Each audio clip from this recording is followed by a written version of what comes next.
Dear students, in this video we are going to discuss about photochemistry. What is photochemistry? That the chemistry related to the absorption of light. What are the points we are going to discuss? Number 1, difference between thermal reaction and photochemical reaction. Number 2, laws governing light absorption. They are Beer-Lambert law, Grotthuss-Draper law, Stark-Einstein law. Number 3, quantum yield or quantum efficiency. Number 4, high and low quantum yield. Number 5, Jablonski diagram, which include fluorescence, phosphorescence and chemiluminescence. And number 6, photosensitization and quenching. And number 7, typical photochemical reaction, which include hydrogen iodide decomposition and hydrogen bromine reaction. Now, what is the first point? What is photochemistry and what is the difference between thermal reaction and photochemical reaction? In thermal reaction, the reaction occurs due to the absorption of heat, and the amount of heat absorbed is equal in all the molecules, throughout the molecules. But in photochemical reaction, the reaction occurs due to the absorption of light, and absorption of light excites the individual molecule to an excited electronic state, but it does not affect the surroundings molecule. Or we can say, in a molecule, if there is a particular functional group which can absorb light and undergo photochemical reaction, then the other part of the molecule is not affected in photochemical reaction.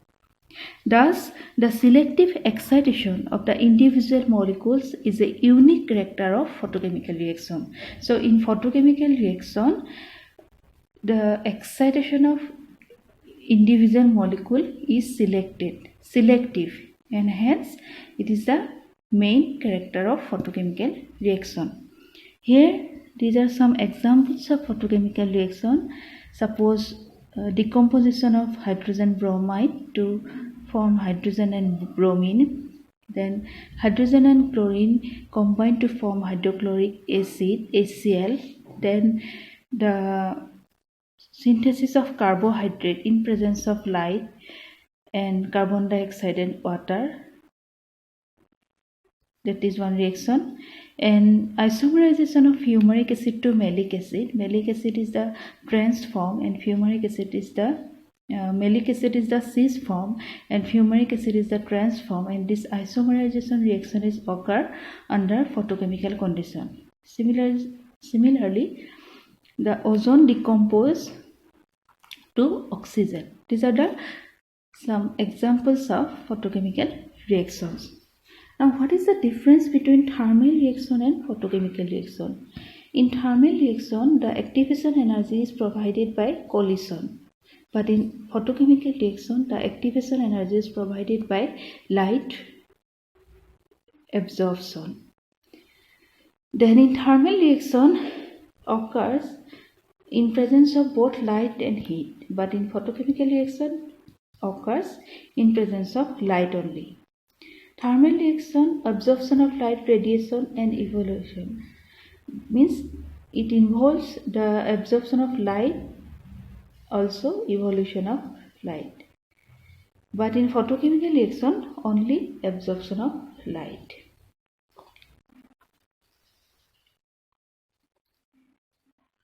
In thermal reaction, this Gibbs free energy is always negative. But in photochemical reaction, Gibbs free energy may be positive or negative. And thermal reaction is affected by temperature, but photochemical reaction affected by only intensity of the light. Now, as we all know that the photochemical reaction, the reaction is affected by the intensity of the light, and this is governed by a famous law, that is Beer-Lambert law, that is already we discussed in our earlier videos also, that the absorption is directly proportional to the concentration and path length of the sample. That is the famous Beer-Lambert law.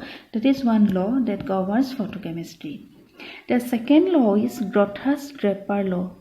According to this law, only that portion of the incident light which is absorbed by the substance brings about the chemical reaction. Among all the incident light, which portion is absorbed by the molecule, that portion only responsible for the chemical reaction. That is Grotthuss-Draper law. Third one is Stark-Einstein law of photochemical equivalence. Stark-Einstein law indicates that each molecule taking part in a chemical reaction absorbs one quantum of light. That means one molecule is absorbed only one quantum of light, and on absorbing one quantum of light energy, it gets excited and induces the reaction. That means one quantum of light and absorbed by one molecule. That is Stark-Einstein law. One quantum means h mu. H is the Planck's constant, mu is the frequency of radiation. Now, if that one quantum is multiplied by Avogadro number, then we will get one Einstein. That is also one unit. That one quantum is that multiplied by Avogadro's number. That is one Einstein. Now, photochemical reaction involves two processes. One is primary reaction and one is secondary reaction. In the primary reaction, the reactant absorbed the radiation and goes to the excited state, and it strictly obeys the photochemical equivalence law, that is Stark-Einstein law. And in the second step, the secondary process where the excited molecule gives the product, and the secondary process does not obey the photochemical law, Stark-Einstein law. So only the primary reaction involves the Stark-Einstein law. Now next point is quantum yield or quantum efficiency. Now quantum yield or quantum efficiency is the ratio of number of molecules reacting in a given time to the number of photons absorbed in the same time. It is the ratio that number of molecules reacting in a given time divided by number of photons absorbed in the same time. Already we know from Stark-Einstein law that one molecule is absorbed only one photon. So normally the quantum yield for a reaction should be 1. But it is observed that the quantum yield not equal to 1 in most of the cases. It is greater than 1 or it is less than 1.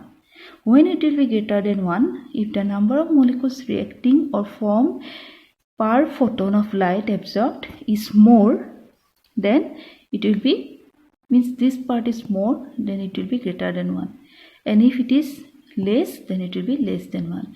So these are some examples where quantum yield is greater than 1. One is formation of carbonyl chloride from carbon monoxide and chlorine. Then formation of HCl by reaction of hydrogen and chlorine. Quantum yields are 10 to the power cube, 10 to the power 4 to 10 to the power 6.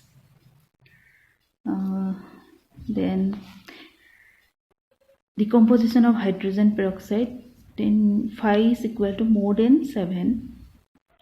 Phi means quantum yield.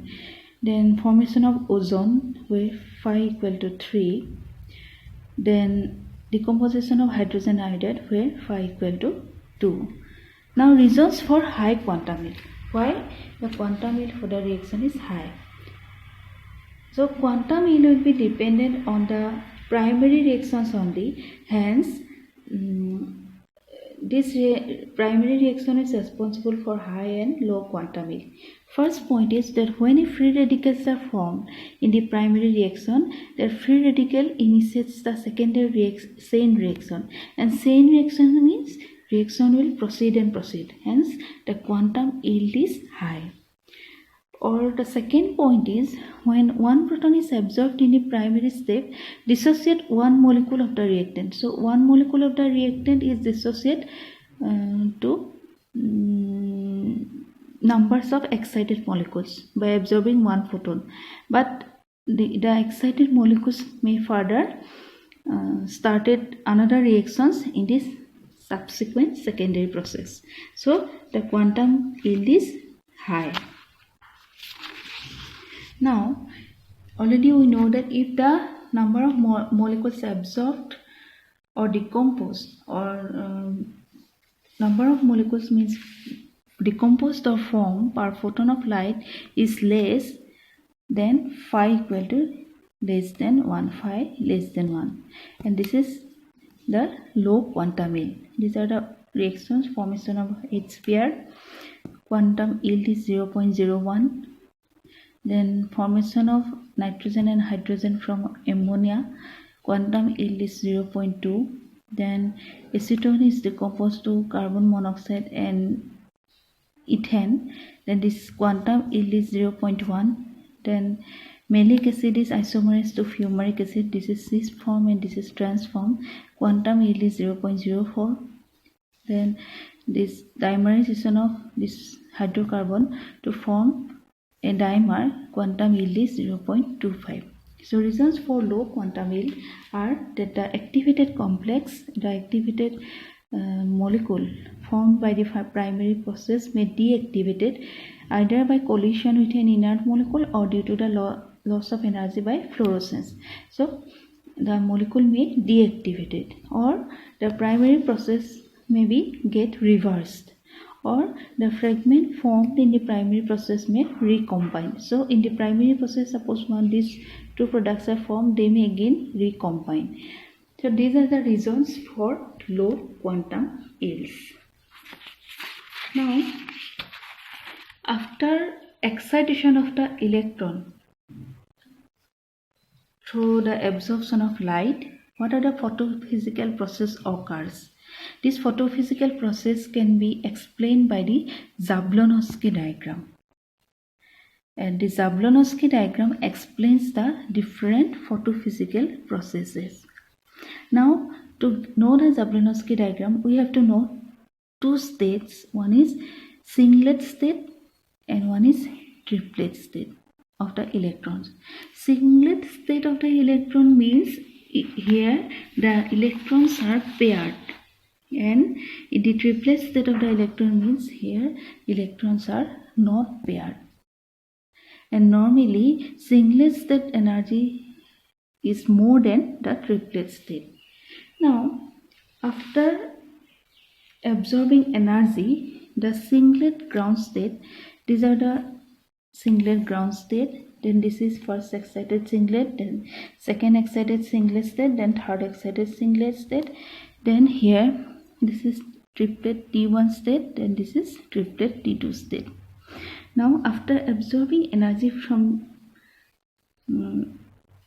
after energy absorption as H nu, the singlet ground state, that S0, are excited to singlet state S1, then S2 or S3. The lifetime of S2, S3 are very less. These S2, S3 are very less, and the electrons decay to the lower energy level S1. The electrons decay to the lower energy level S1 by process of internal conversion. They are coming back to the lower energy level by the process known as internal conversion. So this IC means internal conversion. Now one more thing, we are giving it as a curve, means wavy lines, and this wavy lines means non-radiative process, and straight line means this is a radiative process. It involves radiation. Now internal conversion is a non-radiative process. Now S1, again S1 can, this is excited singlet state, can come back to the ground state S0 through a non-radiative process that is called radiationless decay, RD, radiationless decay. Now this S1 electron may drop to the S0 level by emitting energy as photon. This process is called fluorescence. Means S1, this S1 electrons drop to the S0 level by emitting energy as photon. This process is called fluorescence, and this is a radiative process. Radiationless process is non-radiative, means radiationless decay, but if it is involves radiation, then this process is called fluorescence. So S1 state is coming back to S0 through a radiative process, and it is called fluorescence, and it occurs within 10 to the power minus 9 to 10 to the power minus 6 seconds. Now the S1 state of electron may drop to the triplet state. Now this S1 state of the electron can drop to the triplet state, and by a non-radiative process, since it is wavy, it's a non-radiative process, and it is called ISC, inter-system crossing. And this inter-system crossing has longer lifetime. So it is S1 to triplet, means triplet state, singlet to triplet state. Now the electron in the triplet state T1 can return to the ground state by dissipating energy through the process called phosphorescence. So from T1 to S0 state, the molecule is coming back by dissipating energy, and it is a radiative process, and this is called phosphorescence. So what is the difference between fluorescence and phosphorescence is that fluorescence involves the S1 to S0. That means there is not any change of spin from excited S1 to ground state S0. But in phosphorescence, it involves the decay from triplet state to singlet state. It involves the change of spin. That is the difference between singlet state and triplet state. Now fluorescence and phosphorescence generally caused by UV visible region of the spectrum, and phosphorescence shows mainly by solids, because in solids the molecule get sufficient time for crossing from S1 to T1 state. Normally phosphorescence occurs in solid because in solid the molecule get sufficient time for crossing from S1 to T1 state. So this is the basic idea of Jablonski diagram. So after absorbing energy from singlet, it get excited to S1, S2 or S3, then it can come back to ground state through internal conversion. Then S1 state can come back to S0 state through radiative decay. If S1 state come to S0, radiationless decay, and if S1 state is coming back to S0 through radiation, then it is called fluorescence. And now if the triplet state, excited state, is coming back to singlet ground state, then it is called phosphorescence. And from singlet to triplet, if it is coming, then it is called inter-system crossing. So these are the process involved in Jablonski diagram. One more radiative process is there, it is chemiluminescence. It involves the emission of visible light as a result of chemical change, is known as chemiluminescence. The energy released in the chemical reactions makes the product electronically excited, and the excited product returns to the ground state with the emission of extra energy as visible light. Now if we see the examples of chemiluminescence, that one example is phosphorus produces a green yellow glow. Then Certain living organisms exhibit chemiluminescence and emit light, that is called bioluminescence. For example is firefly. Firefly exit cold light due to the aerial oxidation of protein luciferase in presence of enzyme luciferase.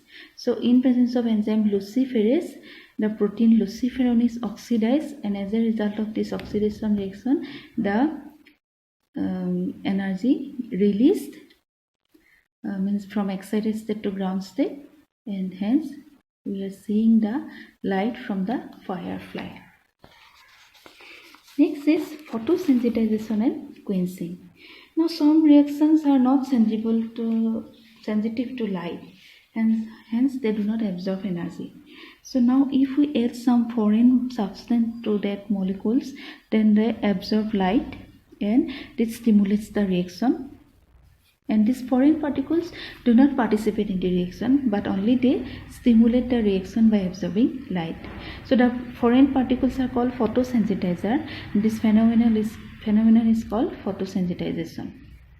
Now the foreign molecule, the process of energy transfer of the foreign molecule to the ground state by collision or other ways and returning to the original unactivated state is known as quenching. If the P is the photosensitizer and A is the reactant, then initially first step, the photosensitizer absorbs energy to get the activated state, then it transfers energy to the reactant A and gives the excited reactant and energy transfer, and this process is called quenching, and this activated reactant A gives the product. So this is the photosensitization and quenching. Some examples of this photosensitization reaction are reaction between hydrogen and oxygen. This is normally not occurred in under normal condition, but if some mercury vapors are added here, then the reaction is started. So first mercury will absorb energy, it goes to the excited state. That excited mercury transfer energy to H2, and this is the quenching process. Then the H2 excited hydrogen will react with oxygen to form hydrogen peroxide. Similarly, the chlorophyll acts as a photosensitizer in photosynthesis process. Similarly, bromine acts as a photosensitizer in the conversion of malic acid to fumaric acid. These are some examples of photosensitization reaction. Next, we have some typical photochemical reaction. We need to study the kinetics of the reaction. First one is decomposition of hydrogen iodide. So hydrogen iodide is decomposed in a photochemical way, where hydrogen iodide absorbed in energy wavelength range 2000 Armstrong to 3300 Armstrong, and the kinetics of the hydrogen iodide decomposition is the first primary step is the hydrogen iodide take light photon H nu to give H and I. The rate is given by, since rate is dependent on the intensity of the absorption, so I ABS. Now this followed by secondary step, it will react with H psi to give H2 and I. The rate will be K2, concentration of H into concentration of H psi. Then this I will combine to form I2. Rate will be K3 into I square, since two molecules are there. Now the overall reaction is, we are giving sum these two, then 2H psi plus H nu is giving H2 plus I2.